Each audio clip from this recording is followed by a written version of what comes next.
ನಮಸ್ಕಾರ ಸ್ನೇಹಿತರೆ. ಕರ್ನಾಟಕ ಪ್ರಸಿದ್ಧ ಆಂಜನೇಯ ದೇವಸ್ಥಾನ ಕದರಮಂಡಲಗಿ. ಆಂಜನೇಯ ಕಾಂತೇಶನ ದರ್ಶನವನ್ನು ನಾವೀಗ ಮಾಡೋಣ. 4 ವರ್ಷಗಳಿಗೊಮ್ಮೆ ಬರುವ ಅಧಿಕ ಮಾಸದಲ್ಲಿ 3 ಆಂಜನೇಯನ ದರ್ಶನ, ಅಂದರೆ ಕಾಂತೇಶ, ಭ್ರಾಂತೇಶ, ಶಾಂತೇಶ ಸ್ವಾಮಿಯ ದರ್ಶನವನ್ನು ಪಡೆದರೆ ಕಾಶಿ ಯಾತ್ರೆ ಕೈಗೊಂಡಷ್ಟೇ ಪುಣ್ಯ ಬರುತ್ತದೆಂಬ ನಂಬಿಕೆ ನಮ್ಮಲ್ಲಿದೆ. ಕದರಮಂಡಲಗಿ ಕಾಂತೇಶನ ದರ್ಶನವನ್ನು ನಾವೀಗ ಮಾಡೋಣ.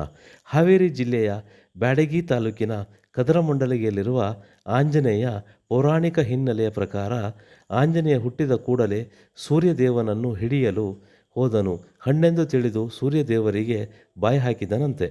ಈ ಸನ್ನಿವೇಶದ ನೆನಪಿಗೆ ಈ ಗ್ರಾಮಕ್ಕೆ ಕದರಮಂಡಲಗಿ ಎಂಬ ಹೆಸರು ಬಂದಿದೆ. ಕದರ ಎಂದರೆ ಕಿರಣ, ಮಂಡಲ ಎಂದರೆ ಸೂರ್ಯನ ಮಂಡಲ, ಹಾಗೂ ಗಿ ಎಂದರೆ ಗಮನ ಮಾಡಿದನು ಎಂಬ ಅರ್ಥವನ್ನು ಕೊಡುತ್ತದೆ. ಅದ್ಭುತ ಆಂಜನೇಯ ಇಲ್ಲಿ ನೆಲೆಸಿದ್ದರಿಂದ ಆಂಜನೇಯನಿಗೆ ಕದರಮಂಡಲಗಿ ಆಂಜನೇಯನೆಂದೇ ಹೆಸರು. ಎಲ್ಲ ಆಂಜನೇಯ ದೇವಾಲಯಗಳಲ್ಲಿ ಆಂಜನೇಯನ ವಿಗ್ರಹದಲ್ಲಿರುವ ಸ್ವಾಮಿಯ ಅರ್ಧಮುಖ ಮಾತ್ರ ಕಾಣುತ್ತದೆ. ಆದರೆ ಕದರಮಂಡಲಗಿಯಲ್ಲಿ ಮಾತ್ರ ಪೂರ್ಣ ಸ್ವಾಮಿಯ ದರ್ಶನವನ್ನು ನಾವು ಪಡೆಯಬಹುದಾಗಿದೆ. ಈ ಕಾಂತೇಶ ಸ್ವಾಮಿಯ ಕಣ್ಣುಗಳಲ್ಲಿ ಶ್ರೇಷ್ಠವಾದ ಸಾಲಿಗ್ರಾಮವನ್ನು ನೋಡಬಹುದಾಗಿದೆ. ಸಾಲಿಗ್ರಾಮ ದರ್ಶನವನ್ನು ಭಕ್ತರೂ ಸಹ ಪಡೆಯಬಹುದಾಗಿದೆ. ಅಪಾರ ಕಾಂತಿಯನ್ನು ಹೊಂದಿರುವ ಕಣ್ಣುಗಳು ಭಕ್ತರನ್ನು ಕಾಯುತ್ತವೆ ಎಂಬ ನಂಬಿಕೆ ಇದೆ.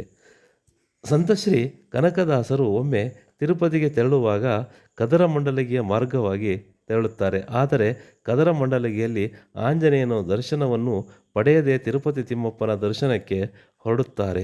ಹೊರಟಾಗ ತಿರುಪತಿ ತಿಮ್ಮಪ್ಪನ ದರ್ಶನವು ಅವರಿಗೆ ಆಗುವುದೇ ಇಲ್ಲ. ಆಗ ಚಿಂತಾಕ್ರಾಂತರಾಗಿ ನಿದ್ರಿಸುವಾಗ ಕನಸಿನಲ್ಲಿ ತಿಮ್ಮಪ್ಪ ದೇವರು ಕಾಣಿಸಿಕೊಂಡು, ನೀನು ಕದರಮಂಡಲಗಿಯ ಆಂಜನೇಯನ ದರ್ಶನವನ್ನು ಪಡೆಯದೆ ಇಲ್ಲಿಗೆ ಬಂದದ್ದರಿಂದ ನನ್ನ ದರ್ಶನವನ್ನು ಪಡೆಯಲಾಗಲಿಲ್ಲವೆಂದು ಹೇಳುತ್ತಾರೆ. ಅಂತೆಯೇ ಕನಕದಾಸರು ಕದರಮಂಡಲಗಿಗೆ ಬಂದು ಆಂಜನೇಯನ ದರ್ಶನವನ್ನು ಪಡೆದು ನಂತರ ತಿರುಪತಿಯಲ್ಲಿ ತಿಮ್ಮಪ್ಪನ ದರ್ಶನವನ್ನು ಪಡೆಯುತ್ತಾರೆ. ಕನಕದಾಸರಿಗೆ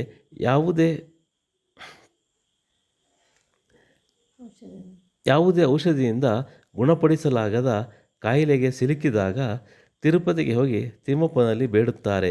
ಆಗ ತಿಮ್ಮಪ್ಪರು ಕದರಮಂಡಲಗಿಯ ಆಂಜನೇಯನ ದರ್ಶನವನ್ನು ಪಡೆಯುವುದರಿಂದ ಕಾಯಿಲೆ ವಾಸಿಯಾಗುತ್ತದೆ ಎಂದು ತಿಳಿಸುತ್ತಾರೆ ಎಂದು ಮತ್ತೊಂದು ಕತೆ ಹೇಳುತ್ತದೆ.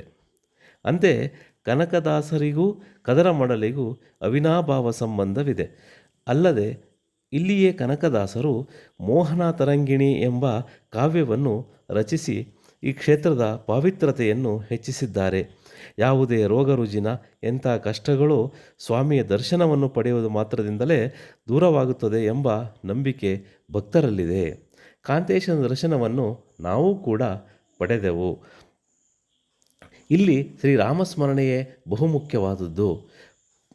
ಪಾಂಡವರ ಮರಿ ಮೊಮ್ಮಗ ಜನಮೇಜಯರಾಜನಿಂದ ಪ್ರತಿಷ್ಠಾಪಿಸಿದ ಮೂರ್ತಿಯಾಗಿದ್ದು, ಅಲ್ಲದೆ ಪ್ರಾಂತ್ಯಪಾಲಕರಾದ ಕೆಂಗಪ್ಪ ನಾಯಕನೆಂಬ ದಂಡನಾಯಕನು ಅನಾರೋಗ್ಯದಿಂದ ಪೀಡಿತನಾದಾಗ ಕಾಂತೇಶ ದೇವರನ್ನು ಪ್ರಾರ್ಥನೆಯನ್ನು ಮಾಡುತ್ತಾನೆ. ಆಗ ಅವನಲ್ಲಿ ಆರೋಗ್ಯವು ಸಂಪೂರ್ಣವಾಗಿ ಸುಧಾರಣೆ ಕಾಣುತ್ತದೆ. ಅಲ್ಲದೆ ಈ ಗ್ರಾಮವನ್ನು ಕಂದಾಯ ಮುಕ್ತ ಗ್ರಾಮವೆಂದು ಘೋಷಿಸುತ್ತಾನೆ. ಇದರ ಗುರುತಿಗೆ ಇಲ್ಲಿಯ ದೀಪದ ಕಂಬಗಳನ್ನು ನಾವು ನೋಡಬಹುದಾಗಿದೆ. ಹನುಮನಿಗೆ ತ್ರಿಕಾಲ ಪೂಜೆಯನ್ನು ಮಾಡುತ್ತಾರೆ.